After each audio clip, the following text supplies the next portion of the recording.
Are you getting tired of banging it around out there and you just can't seem to get a grip on your life? And you're feeling like maybe you're not an expert at this life you've been living and you're ready to be? Give today's episode a listen as we learn how to master our mind so we can master our life. Let's go. Welcome, ladies, to the Life Mastery for Women podcast. I'm Jen Mack, Lady of the Mind, your host. This is where we go to learn to master our life one nugget at a time. Hey, ladies, it's Jen Mack, Lady of the Mind. Welcome to today's episode where I hope I am finding you mastering your mind so you can master your life. And if you're not mastering your mind, then it is my intention that in today's episode, I give you just one nugget of inspiration towards your transformation. So today we're going to talk about how we become an expert in our life. You know, when I was younger, I remember thinking, you basically just live life and you become good at it and you become, an expert in your own life and you get to create the things that you want, whatever it is you want to do. You go to college, you study that thing, you become good at it, you make money, you get the house, you get the husband, you get the kids. And it's like life sort of takes turns and twists that are not exactly what you had hoped, right? Like there's things that happen that we were not prepared for. And I realize now as a parent of 3 boys, 2 of them still at home, a 14-year-old and an 18-year-old, and then parenting, we try to prepare our kids basically for all of the struggles that we had, because we went in this direction and these were the struggles. And so then we spend all this time teaching our kids about those struggles so they don't struggle like we did. We teach them and prepare them and talk to them endlessly and sometimes lecture them about things so they don't have the pain that we did. But then lo and behold, they find their own set of struggles, don't they? Something different than what we went through or that we are aware of. And I realize life is like that. Our parents prepared us and we did the best we could, but somehow we squeaked through our own life with struggles that we just couldn't prepare ourselves for. We just couldn't anticipate. And that's kind of the baseline, right? Is we can't anticipate every single problem, but I will tell you this. Though we can't anticipate every problem, we can find solutions within ourselves to whatever problem comes up. And that really is the key. No matter what it is life throws at us, am I prepared to deal with it? Am I in some way able to overcome that problem and find a solution? And so I have this system that I've been using, that I've used with my clients. I use with, pretty much anybody who will listen. It works really, really well for me. I've talked about it a few times, and it just keeps coming up because I think we don't realize that it's the simple things that we can do that create the largest impact in our life. And I find I want things to be simple yet powerful. And so those are the tools and techniques that I've been looking for. That's why I consume all this knowledge and read constantly and watch videos and learn new things. And then I apply those things and go, yeah, that worked. Or no, that didn't frickin' work. Or that was way too hard or way too time consuming or way too, didn't produce any results. So I'm constantly thinking and talking and pondering. And, I talk about it with my coach. I talk about it with Amy. And I'm like, wow, dude, we got to find something that can really propel us forward quickly and make us feel better and make our bodies feel better and heal our emotions and heal our physical body. And I don't want to spend all day and I don't want to spend 6 months and I don't want to wait 3 years. I mean, I want it to be done right now, right? I mean, we are in an impatient society with instant gratification, and that's what I'm looking for. So with these tools, now some of you who have listened to my podcast, you're already familiar with these tools, and it'll be a nice reminder for you, but it is right now, get it right now, and let's go. So this is about mastering your mind, which is why I call myself the Lady of the Mind. This is where my focus is. This is where all of my energy goes and my total consumption of knowledge. Like if you guys knew me, and I shouldn't even say this, but if you guys knew me, it's like I just consume books like crazy. I'm constantly buying books. I'm constantly looking for them. I'm constantly, if a book suggests another book, I go and get the other book, and it's in that consumption of knowledge that makes my life more powerful. It puts me in the driver's seat. So I'm hoping that by my incessant need to crave knowledge that you are getting what you need. Sorry about the rambling. Okay, here we go. So mastering your mind. Your mind is the center console of your life.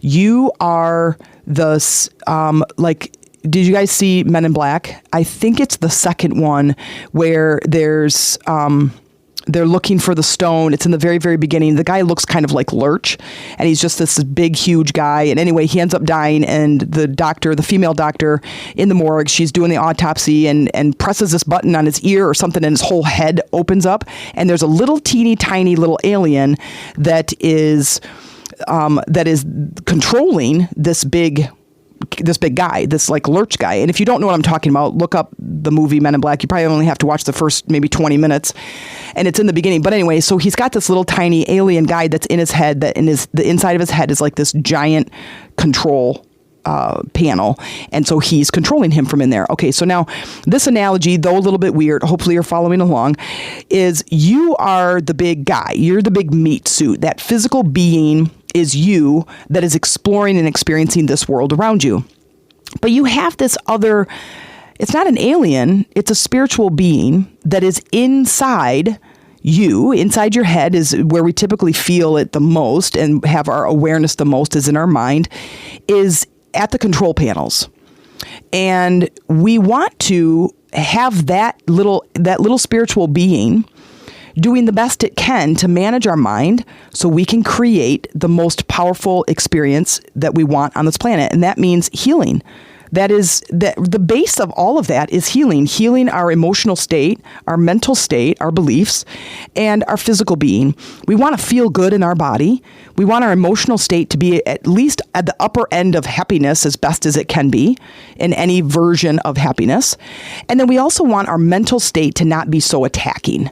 Like, I don't know about you, but sometimes my mind really kind of goes inward. It's like that little alien being in my head is just kind of throwing a fit and calling me names. And I'm like, dude, right? Like, you're not helping me any.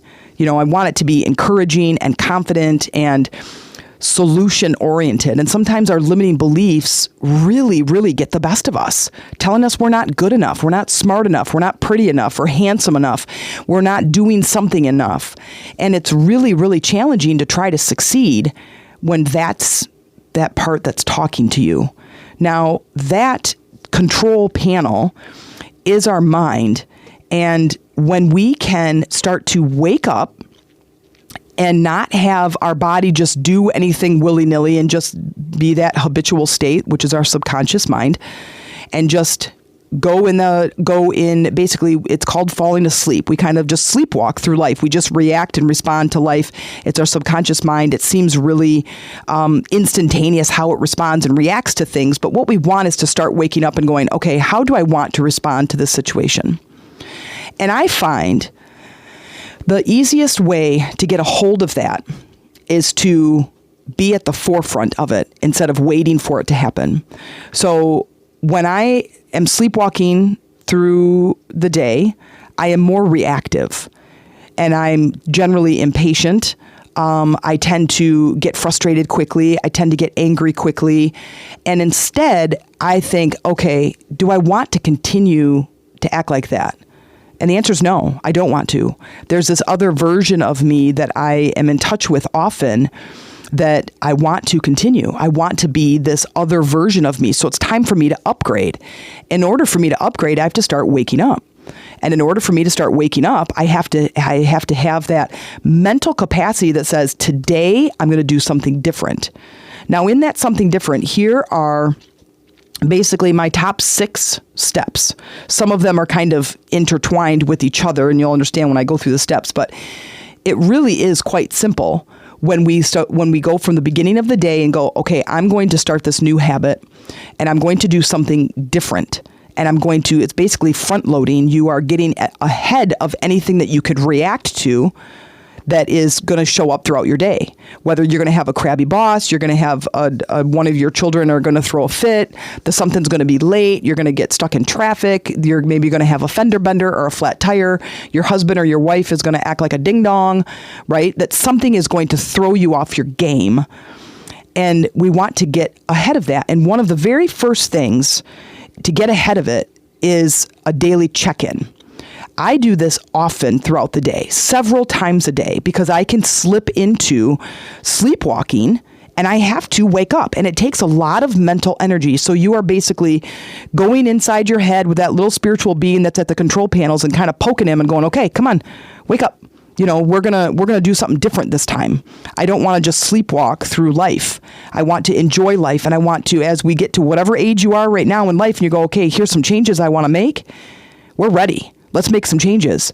Well, if you've done this before, if you've tried to change, you've tried to lose weight, you've tried to make more money, you try to leave a job, you try to leave a relationship, you try to find a relationship, you try to whatever, that when you are doing that, it requires a lot of mental energy. And our mental capacity is not very big. It does not hold a lot of information, which is why when we open too many tabs in our brain, that it becomes overwhelming. Our mental capacity is only to hold things for short periods of time and not to hold many things. Like if you try to remember a phone number, you're like, okay, I have to figure this out, right? Okay, what's the number again, right? Or you try to remember somebody's name, or you try to remember maybe 5 things on the grocery list and go to the store without a list. It's a little bit more challenging. But if that list was the same 9 things or 12 things, and if it was the same, your subconscious mind could remember those things without any problem. Your subconscious mind holds more information, beliefs, experiences, habits, different activities that you do. You can get up and go to the bathroom and brush your teeth and put on deodorant and do your hair and get dressed and all that without hardly even thinking about it. Matter of fact, you could probably think of something else because your body is just in that habitual state. Well, when you want change, you have to start waking up. And this, my friends, is the enlightenment period. This is when we get to start waking up and taking part in our life. This is when we get to start looking around and observing what it is I'm experiencing, what changes do I want to make, and now applying those changes. And this can happen very, very quickly, but we have to start waking up, and we have to do it often. A lot of people say like, oh, I can just meditate for 5 minutes a day and my whole entire life will change. And I go, yeah, probably not. That's probably not going to happen. We have to do many check-ins throughout the day. Amy and I do lots and lots of check-ins throughout the day. When I'm at home working, she's at work working, and throughout the day, we'll send a text or a Facebook message and, okay, what's your number? How we doing? Where you at? And some things happen at work, and she's like, well, I just plummeted. I'm like a 2 because of something, right? Something happened. So when we do those check-ins, what I like to do is just give it a number. I like to just go, okay, on a scale from 1 to 10, how am I feeling? A 10 is I'm on cloud 9. Nothing could totally bother me. I'm absolutely amazing. A 1 is I should go dig a hole in the backyard and put myself in it, right? So that's just a very simple way to do it. And I love that because it's very, very, it's easy. It's an easy scale. If you're a 10, you pretty much don't need to do anything other than check into a 10. I would then say maybe go into your body and feel the 10. What does it feel like to be a 10? What does your body feel like? What are the sensations? Now, after you do a check-in, if you are low, the next thing is, what do I have to do to be whatever the next number is? If you're a 3, don't try to go, how do I be a 10? It's too big of a jump, which is why when you're feeling a 3 and some big, Pollyanna walks in front of you and you're like, good morning. I had such a wonderful weekend. And you're like, oh, come here, come closer. I'm going to punch you in the face. Right? And you're like, dude, you have to stay away from me. You have to get away from me right this minute. That's because the gap is too far. So that person becomes annoying to you because the gap of where you are and where they are is too big of a jump. So if you're a 3, the next question is, what do I have to do to become a 4? What do I have to do to become a 4? That's a very, very nice little step up. I use an analogy of like I'm standing in the middle of this this entryway, and there's a loft that's 25 feet above my head, and there's a set of stairs over there in the corner, and I'm standing here. I'm next to you, and I go, okay, I want you to jump up to that loft, and you're like, what? I said, I want you to jump up to that loft, 25 feet in the air. I want you to jump up there, and you're like, I can't. It's too much, right? It's too high. It's too far. And I go, okay, well, how are you going to get up there? You go, oh, how about I go over there in the corner and I'll take the stairs? That's what your vibrational movement should be like. I move from a 1 to a 2 to a 3 to a 4. I just keep moving up the scale. And I find different ways to do this. I find different techniques and tools that I can use in exercises or activities that help me to move up the scale. Because if I'm a 1, I can't do activities that are at a 7. I can only do activities that are at a 1, maybe a 2, hopefully a 2. If I just how about I stop what I'm doing and I just go outside for a walk? Would that make me a 2? Yeah. Now go do it. Now get up and go do it. I'm going to walk for 20 minutes. And then you find you come back and you're like, holy crap, I'm a 5. Freaking sweet. Now what do you have to do to be a 6? I'm going to take a nice cool shower because I'm pretty sweaty and gross. It's humid right now in northern Michigan. I'm going to take a nice cool shower and it's going to feel so. I'm going to use my new shampoo and my new little baths or my new soaps and it's going to be so great. And I'll get dressed and I'll feel better. And then you come out and you're like, holy man, like I'm an 8. That's how you do that. That's how you do that work. And that becomes the work. That is the quote work. You start checking in with yourself, taking responsibility for your emotional state, and moving up the scale. The next one is setting daily intentions. What is my intention for today? Now, it does not have to be for the whole entire day. It literally could be before I get out of bed, what's my intention for the morning? What's my intention for traffic? What's my intention for the first part of my workday? What's my intention for the second part of my workday? What's my intention for the traffic drive home? So I would recommend, if you've never done this before and you really want significant change, you have to manage your energy. And in order to manage our consistent frequency and energy, we must begin to wake up, check in, go inward, set those intentions, check in with our body, where am I at, and starting to be proactive with where I'm at versus hoping the world is just going to obey my every whim so I can stay an 8, a 9, or a 10 today. I'll tell you right now, that's never, ever, never, never, never, never, ever, never going to happen. Once in a while, you might have a good day based on whatever happens out in the world. Or you wake up and you're like, wow, what mood am I in today? I don't know about you, but I'm tired of giving the environment the control over me. Like, oh, I hope my kids don't make a mess in the kitchen. Oh, I hope everybody's good. I hope traffic is smooth. I hope I get all green lights. It's unrealistic. Not only is it unrealistic, but it's never going to happen. So if you are, like most people, and very receptive to the world around you, and very angry when people pull out in front of you, when traffic is slow, when you're catching all red lights, when people are driving like ding-dongs on the road, if you are receptive to that and you react to that, then this work is going to be for you. First one is daily check-ins. The second one is setting intentions. I intend to have a blank morning, a peaceful morning, a happy morning, a fun morning. Use an emotional word. The next is daily meditations. Now, I'm going to give you a little secret here. The meditations, guided meditations are great. They're getting you in there. But what I would recommend is several, like 5 to 10 silent meditations throughout the day. If you are an overachiever, I would say 10. If you want to just start seeing significant rises in your emotional state that then start to shift your physical environment, I would start with 5. And literally, they could be 1 minute long. I'm just going to stop. I'm going to set my timer for 1 minute, and I'm just going to breathe, and I'm just going to focus on my breath. I'm going to be doing several guided meditations. I'm going to kind of intermittently put them throughout the podcast. You can go back through my 370 some episodes and you can look at any that start with guided meditation, and you can go in there and start to explore the inner workings of your mind. This is quieting the mind. It is in the silence that our world gets created. It is not in the noise. You can't talk your whatever into existence. You have to be in the silence and visualize the thing that you want. That's going to happen during meditation. So quieting the mind, getting in alignment with what it is that you want. And when I say in alignment, that is more consistently that thing that you want is on your mind in a happy way than not. If you are wanting a new relationship, let's say, and you are like, okay, I want this new relationship, but I'm in another relationship and I want out of this one and I want to get in, I want a happy relationship and I want to find something better or something different. I want to get out of this one. And you're exploring that, but you're like 95% of the complaining, you're not going to create it.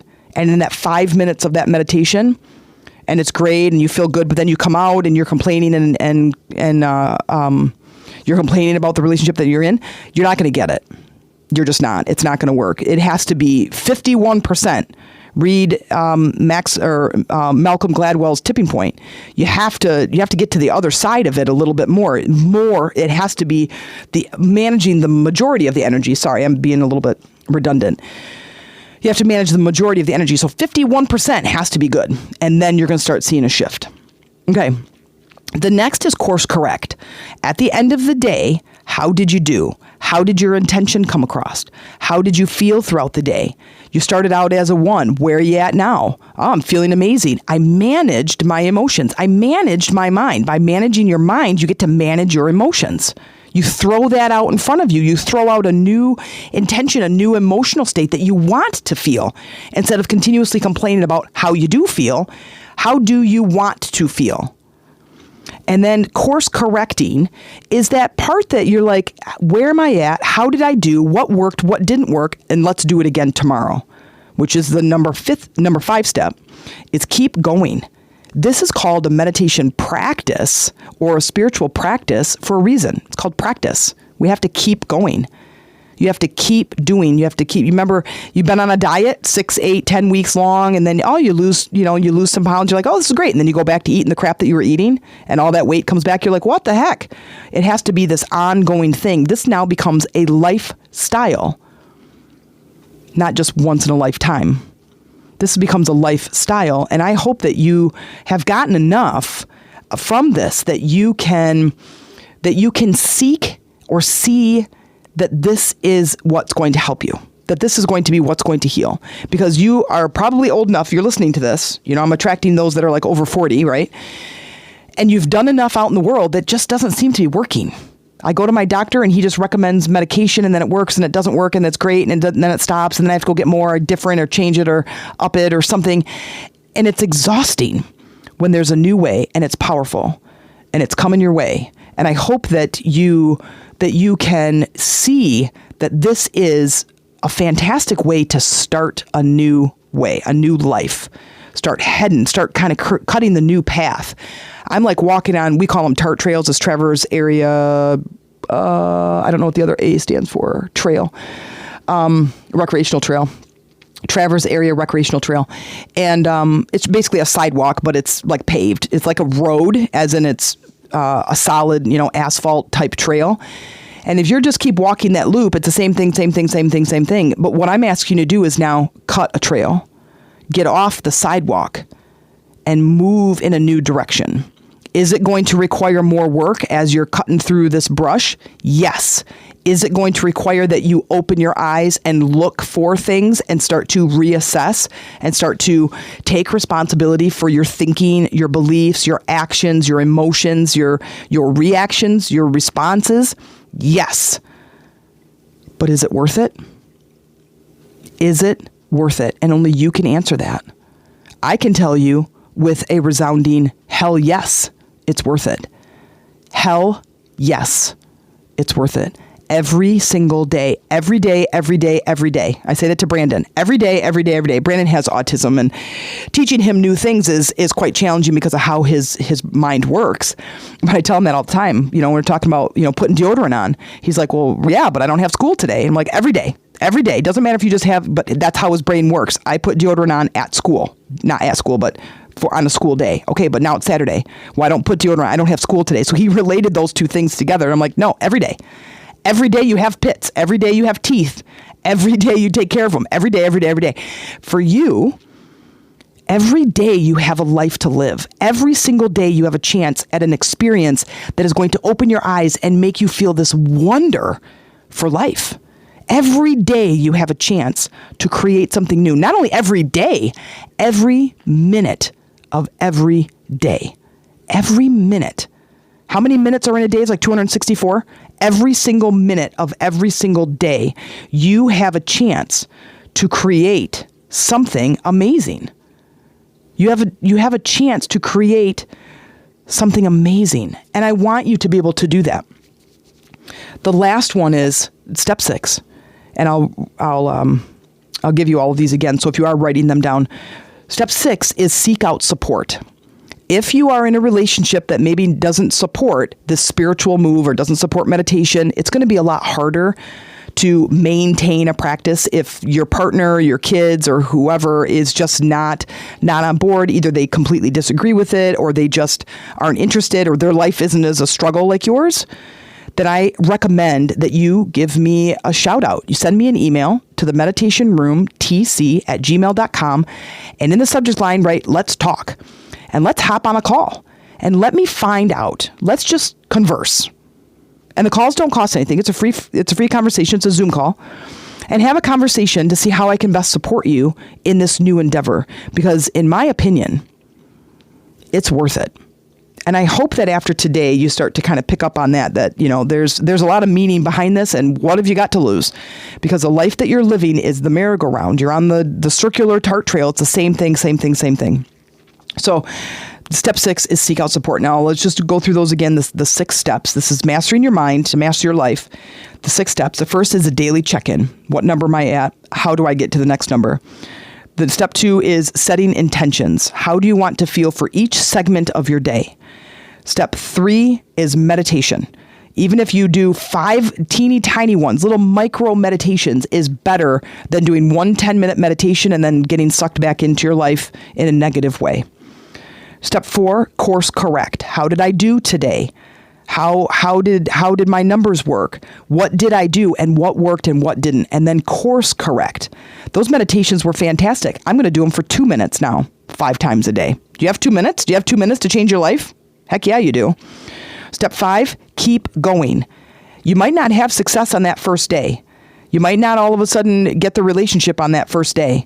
But you're going to start feeling better. I promise you. Give yourself 7 days and reassess and really, really look at it. Did I at least feel better? Did I notice any changes in my reaction to the environment around me? And I would guarantee that it's a yes. If you do it 5 times a day for 1 to 2 minutes, and you do it 7 days in a row, I can guarantee you're going to feel better. I can guarantee you're going to look back and go, wow, I was quite a bit calmer in the morning. Wow, I didn't scream out at my kids for making the mess in the living room, right? I was calmer in traffic. I felt better. Man, I didn't have as many anxiety attacks. I didn't feel as depressed. I started to actually feel happy, right? So make sure that you assess it at a real honest level. And then the last is to seek support. Step 6, seek support. In order to really start changing, we need support around us. We need like-minded individuals. And if you're not already a part of my Facebook groups, check me out. I have a smaller group that's Lady Rising on Facebook. And through the membership questions, just say you came in through the podcast. And then the other is my Chakras for Beginners. We talk about chakras. I share some information in there. We're going to start doing some master classes. We're going to start doing some meditations to open and work the chakras. There'll be just a small cost to those. I'm going to start doing them on a Zoom call throughout the group. So check that out. And if you have any questions of like when programs are starting or where things are, just send me an email, themeditationroomtc@gmail.com. I hope to talk to you soon. And listen, it's worth it. And one more thing, you're worth it. See you soon. Wow, that may have felt like a lot of information in today's episode, but if you're looking for support and a deeper knowledge of what we talked about today, then let's connect. You can learn more about how I work and how you can work with me. Send me an email to the meditationroomtc@gmail.com, subject line, let's talk. And in the meantime, you can join my online Facebook community, Lady Rising, and mention that you came in through the podcast. I look forward to supporting you and connecting with you there.